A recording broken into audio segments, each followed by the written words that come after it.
बिस्मिल्लाहिर्रहमानिर्रहीम और अस्सलाम वालेकुम। 19 अगस्त और पाकिस्तान में पीर की शाम।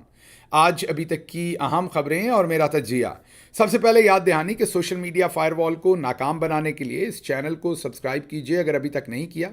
व्लॉग देखने के बाद इसे लाइक कीजिए, इस पर कमेंट कीजिए और इसके लिंक को व्हाट्सएप पर शेयर कीजिए। अब आते हैं आज की खबरों की तरफ।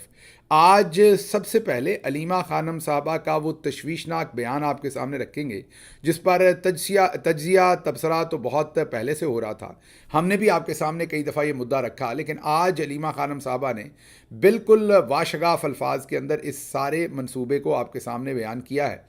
उन्होंने आज ये कहा है कि इमरान खान को एलिमिनेट करने का फ़ैसला कर लिया गया है, मतलब कि इमरान खान को ख़त्म करने का, खुदा न खास्ता उनकी जान लेने का फ़ैसला कर लिया गया है। ये अलीमा खानम साहबा ने कहा है और उन्होंने ये कहा है कि एक के बाद दूसरा केस जो झूठा बन रहा है और उसके बाद इन्हें पता है कि हर केसेस के अंदर वो उनको रिहाई मिल रही है, तो अब ये नए केसेस बना रहे हैं और उसके अंदर जो इनका मंसूबा है असल में वो ये है कि इमरान खान को एलिमिनेट कर दिया जाए, रिमूव कर दिया जाए, ख़त्म कर दिया जाए। ये आज उनका बयान है।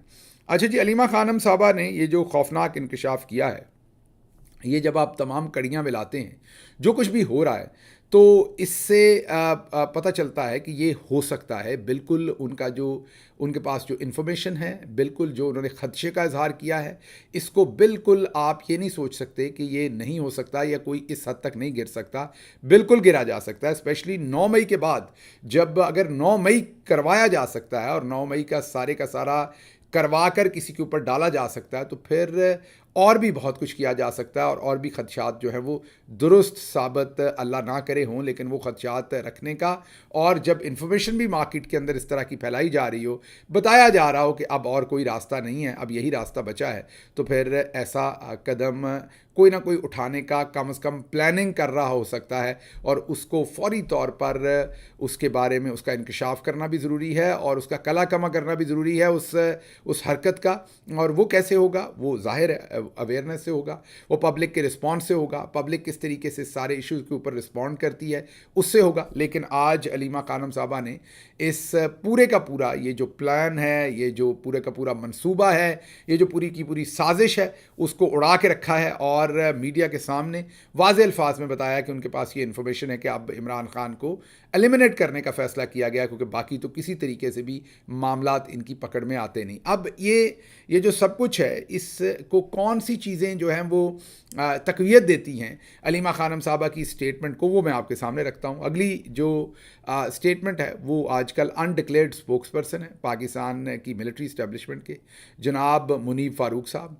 मुनीब फ़ारूक साहब ने आज कहा है कि इमरान खान को फ़ौजी तहवील में लेने का फ़ैसला कर लिया गया है, मंसूबा बना लिया गया है और उनको फ़ौजी तहवील में लेकर फिर उनके ऊपर मुकदमा चलाया जाएगा 9 मई का, और म्यूटनी और बगावत का जो मुकदमा होगा वो उनके ऊपर चलेगा अफवाज पाकिस्तान के लिए। और जनरल फैज़ हमीद से जो इन्वेस्टिगेशन हुई हैं उसके बाद इर्रिफ्यूटेबल एविडेंस मिली है, जिसके बाद इमरान खान को मिलिट्री कोर्ट्स की तहवील में ले लिया जाएगा। अब आप ज़रा गौर कीजिए, दूसरी तरफ अलीमा खानम साहबा ने जो बातचीत की है उसको अब मुनीब फ़ारूक के इस बयान के साथ जोड़ें तो आपको बहुत कुछ होता हुआ नज़र आ रहा है। अब इर्रिफ्यूटेबल जो एविडेंस है, ये को पहली दफ़ा तो हम सुन नहीं रहे। याद कीजिए वो मैडम रॉलेक्स जो थी वो रोज़ टेलीविज़न पर आती थी, रोज़ बताती थी 9 मई के हमारे पास इर्रिफ्यूटेबल एविडेंस है। और फिर याद कीजिए पंजाब पुलिस, उन्होंने प्रॉपर एक प्रेजेंटेशन दी, उस प्रेजेंटेशन के अंदर एक ऑर्गेनोग्राम बनाया जिसके अंदर दिखाया कि किस तरीके से कौन किसको इंस्ट्रक्शन दे रहा है और कौन कौन ले रहा है और कैसे 9 मई करवाया गया। और उसके अंदर जो उसी ऑर्गेनोग्राम के अंदर मेन कुछ लोग थे, जैसे कि मुराद राज साहब के ऊपर इल्ज़ामात लगाए गए थे, ज़ाहिर है वो झूठे इल्ज़ामात थे, उन्होंने कोई 9 मई किया तो नहीं था, लेकिन जैसे बाकी सब पर झूठे इल्ज़ामात लगाए जा रहे थे उन पर भी लगाए जा रहे थे और उनको दिखाया जा रहा था कि वो भी एक मेन मास्टरमाइंड है इसके। बाद में उन्होंने जब प्रेस कॉन्फ्रेंस कर दी तो उनको छोड़ दिया गया, वो सब कुछ ख़त्म हो गया, इर्रिफ्यूटेबल एविडेंस ख़त्म हो गई। अंदलीब अब्बास साहबा, उनके ख़िलाफ़ भी इर्रिफ्यूटेबल जो एविडेंस थी वो भी ख़त्म हो गई क्योंकि उन्होंने इस्तेहकाम पार्टी ज्वाइन कर ली। तो इन्होंने मजाक अपनी सारी साजिश का मिलिट्री इस्टेब्लिशमेंट ने खुद बनाया। इन्होंने इस सारी चीज़ को जोक खुद बनाया माजरत के साथ, और अब ये मुनीफ फारूक साहब के थ्रू ये बता रहे हैं एक दफ़ा फिर कि इर्रेफ्यूटेबल एविडेंस है। ये तो हमें पता है कि जनरल फैज़ हमीद को जो गिरफ्तार किया गया है और कोर्ट मार्शल किया गया, ये बहुत बड़ा एक स्टेप है। बहुत बड़ा स्टेप इसलिए है कि फ़ौज के एक साबिक DGISI को गिरफ्तार किया गया है, उसके कोर्ट मार्शल का फैसला किया गया है, दरवाज़ा खोला गया है। अब आने वाले वक्त में भी जनरल्स जो हैं वो गिरफ्तार भी हो सकेंगे और उनका एहतसाब भी हो सकेगा, तो उस हद तक तो ये खुश आइंदा है। लेकिन जब ये इतना बड़ा स्टेप लिया गया तो हम बहुत सारे लोग ये सोचते हैं कि इतना बड़ा स्टेप लिया गया। कल मुझे को कह रहा था कि जितना बड़ा स्टेप है इसके बाद तो वापसी की गुंजाइश नहीं है। अब तो शायद कोई बात भी कोई एक दूसरे से नहीं करेगा, अब तो शायद ऑल आउट जाएंगे और कोई वापसी की गुंजाइश कहीं पर मौजूद नहीं है। तो मैंने उसका जवाब सिर्फ यही दिया कि ये फ्रस्ट्रेशन है और कुछ नहीं है। ये कोई बहुत संजीदा प्लानिंग नहीं है, क्योंकि आपने पकड़ तो लिया, तो क्या आप मिलिट्री के रैंक एंड फाइल के अंदर लोग तैयार हैं कि वो अपने जनरल्स को सज़ा दें?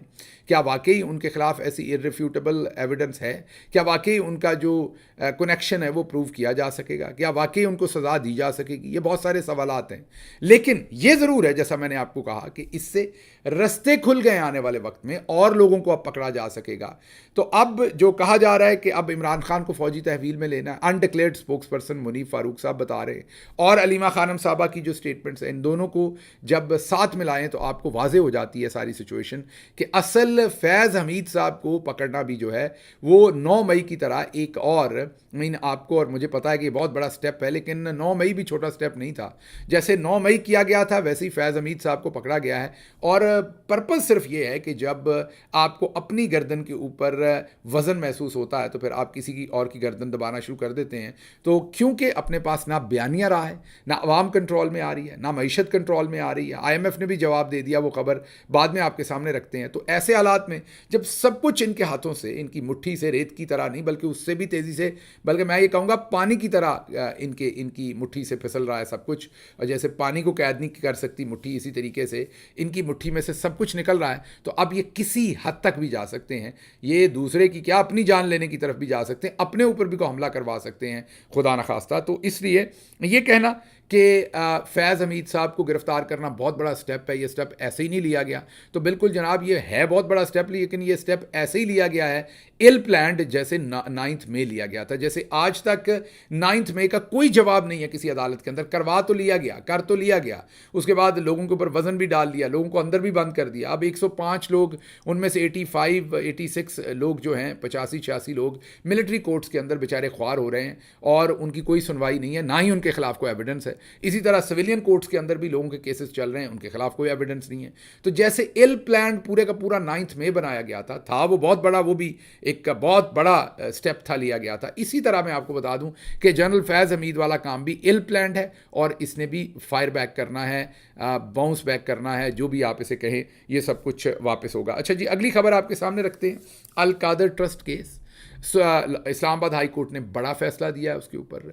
सलमान सफदर साहब ने आर्गूमेंट्स करते हुए हाई कोर्ट में स्टे के लिए अप्लाई किया था कि रोका जाए जो नीचे ट्रायल हो रहा है, और उसमें जो उन्होंने बातें बताई वो बड़ी इंटरेस्टिंग थी। उन्होंने कहा कि जब नैब ने पहले इसको इन्वेस्टिगेट किया और इसकी फ़ाइल बंद कर दी, और वो सारा रिकॉर्ड नैब के पास मौजूद है कि क्यों इन्वेस्टिगेट किया था इसे और क्यों बंद कर दी थी फ़ाइल। हमने ट्रायल में कहा कि उस फाइल को मंगवाया जाए ताकि पता चले कि एक ही मुकदमे की 2 दफ़ा इंक्वायरी कैसे हो सकती है। जब इंक्वायरी करके नैब उसे बंद कर चुका है तो दोबारा इंक्वायरी कैसे नैब शुरू कर सकता है। तो जज साहब ने उसे कैंसिल कर दिया, खारिज कर दिया हमारी एप्लीकेशन को, और कंटिन्यू रखा बात को। उन्होंने कहा कि यूनिवर्सिटी बनी है, गिफ्ट डीड यूनिवर्सिटी के नाम बनाई गई, इमरान खान को कुछ नहीं मिला उस ज़मीन में से, और 190 मिलियन जो बार बार कहे जाते हैं बरतानिया ने भेजे, बरतानिया ने नहीं भेजे। सलमान सफदर ने बताया कि वो मलिक रियाज फैमिली को बरतानिया में वो पैसा दे दिया गया बरतानिया की तरफ से, और मलिक रियाज फैमिली ने खुद वो पैसा अपने अकाउंटों से, जी हाँ, ये बरतानिया की हुकूमत ने पाकिस्तान नहीं भेजे, बरतानिया की हुकूमत ने वो पैसा मलिक रियाज एंड फैमिली को दे दिया। मलिक रियाज एंड फैमिली ने वो पैसा, आज सलमान सफदर साहब ने अदालत में बताया कि वो पैसा पाकिस्तान भेजा, और पाकिस्तान उन्होंने direct supreme court of Pakistan के अकाउंट में भेज दिया। तो पैसा भी सुप्रीम कोर्ट के पास है, पैसा भेजा भी मलिक रियाज फैमिली ने, और ज़मीन जो है वो गिफ्ट डीड है, वो इमरान खान के नाम नहीं, यूनिवर्सिटी के नाम है। यूनिवर्सिटी चल रही है, वहाँ पर जो स्टूडेंट्स हैं उनको फ्री में एजुकेशन मिल रही है, और ये केस पता नहीं किस चीज़ का बनाया हुआ है। तो इस पर स्टे ऑर्डर दे दिया अदालत ने। बहुत अच्छा फैसला किया इस्लामाबाद हाई कोर्ट ने। उन्होंने कहा कि इसके ऊपर मजीद कोई कार्रवाई नहीं होगी, इसको रोक दिया जाए अभी फ़िलहाल, कोई आप फैसला इसके ऊपर। असल में उन्होंने जो स्टे ऑर्डर दिया वो ये दिया कि इस पर हतमी फैसला नहीं सुनाया जा सकता, क्योंकि ट्रायल तो तकरीबन कंप्लीशन के करीब ले गए हुए हैं ये। तो अब इस्लामाबाद हाई कोर्ट जब तक इसका फैसला नहीं कर लेती, इसके ऊपर हतमी फैसला नहीं सुनाया जाएगा। ये हम आपको बात बता रहे हैं अलकादर ट्रस्ट केस। तो एक और केस है जो अपने अंजाम की तरफ पहुंचेगा। अगर इस्लामाबाद हाई कोर्ट ने ये इस स्टे को वेकेट कर भी दिया और फैसला सुना भी दिया, तो ये फिर हाई कोर्ट में आके उठ जाएगा। तो मतलब एक और केस जो झूठा और पता नहीं क्या कुछ उसके अंदर बुना गया था, वो भी ज़मीन बोझ होने को तैयार है। और ये जहन में रखिए कि जस्टिस आमिर फारूक साहब की अदालतों में से ये सारा कुछ हो रहा है। ये ऐसा नहीं है कि कोई इमरान खान के लवर जजेस बैठे हुए हैं, ये बल्कि उनके अपने जजेस के हाथों से ये फैसले हो रहे हैं, क्योंकि केसेस के अंदर कुछ है नहीं और कुछ बन नहीं सकता। अच्छा जी, अगला जो फैसला है, जो अगली खबर है, मेरा ख्याल उससे मायानाज खबर आपने पाकिस्तान की हालिया तारीख में सुनी नहीं होगी। याद कीजिए कि जस्टिस बाबर सत्तार ने पाकिस्तान के अंदर लोगों की जो कॉल रिकॉर्डिंग है उसको इलीगल करार दिया था, और हुकूमत पाकिस्तान को ये इंस्ट्रक्शन दी थी कि आप एक पूरा मैकेनिज्म बनाएं कि किसने किसकी कॉल रिकॉर्ड करनी है, क्यों करनी है। मतलब एक तरीका हो, जैसे पूरी दुनिया में, अमेरिका में है, बरतानिया में, हर दुनिया के मुल्क में अगर किसी की कॉल रिकॉर्ड करनी है, किसी पर जासूसी करनी है, तो अदालत से अहकामात लेने पड़ेंगे। ऐसा थोड़ी है कि नेक्स्ट कोला के मालिक को किसी ने उठाना है तो उसकी कॉल रिकॉर्ड करवाना शुरू कर दे खुद ही।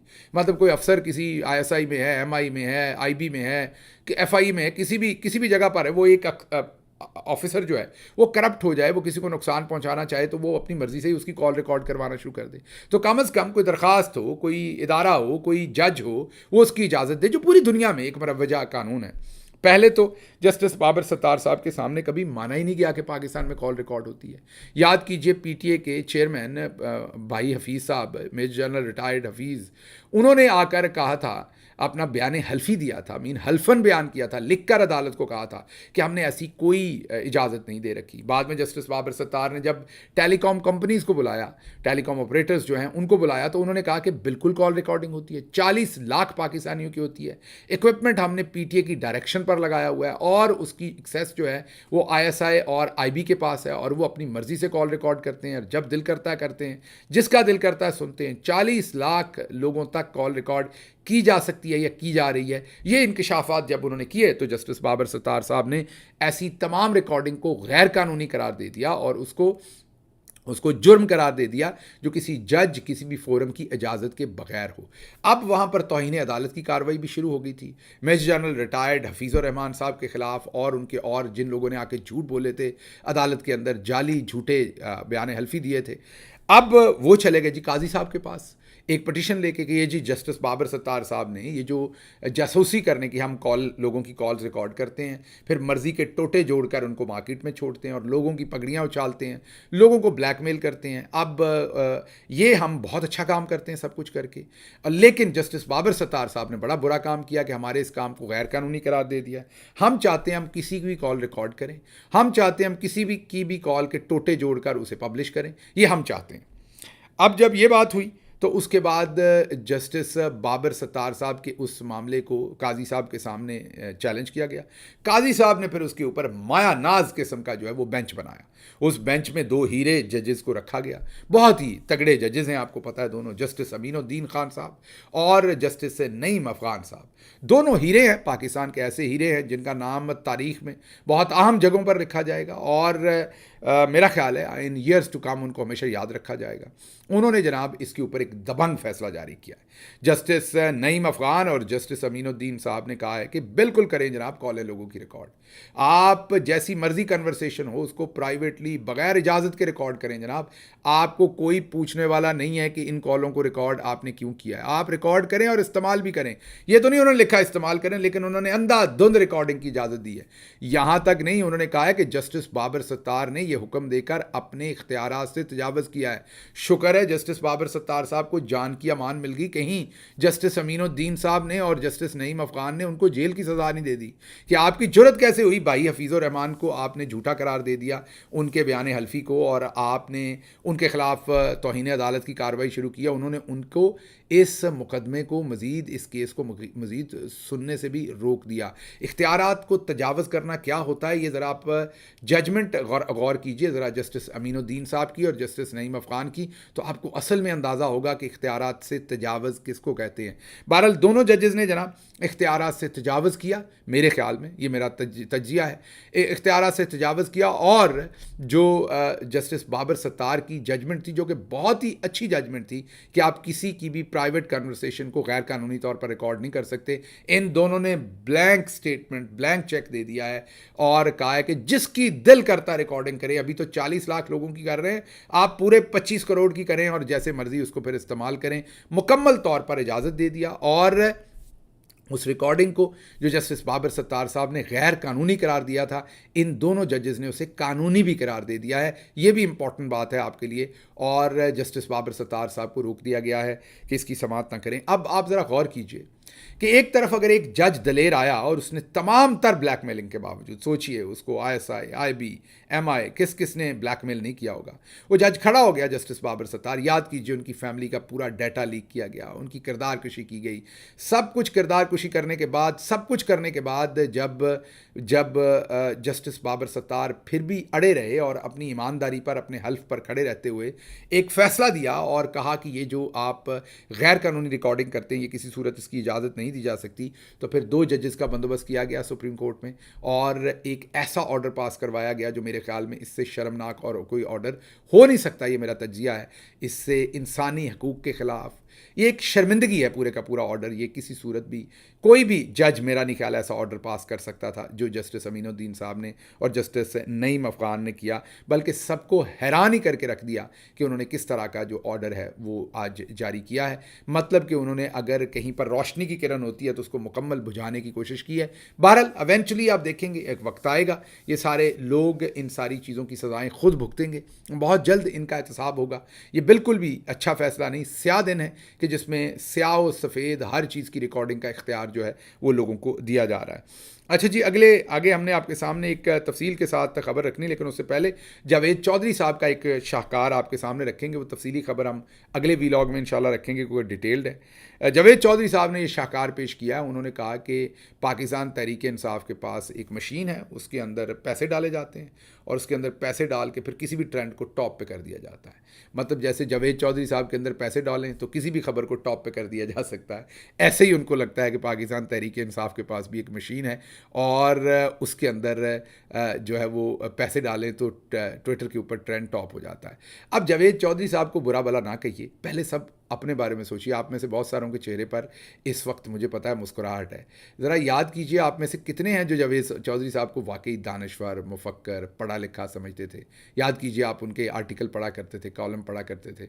तो आज आपने बाथरूम में जाना है, शीशे के सामने खड़े होना है, पहले आपने अपनी सरजनिश करनी है। जेदा जी को क्या कहना है जब आप और हमारे जैसे और बहुत सारे दोस्त जो हैं हम खुद इस जुर्म के अंदर शरीक हैं। जेदा जी को भी नहीं पता होगा कि वो मुफक्कर हैं, आप ही ने उनको यह एहसास दिलाया होगा।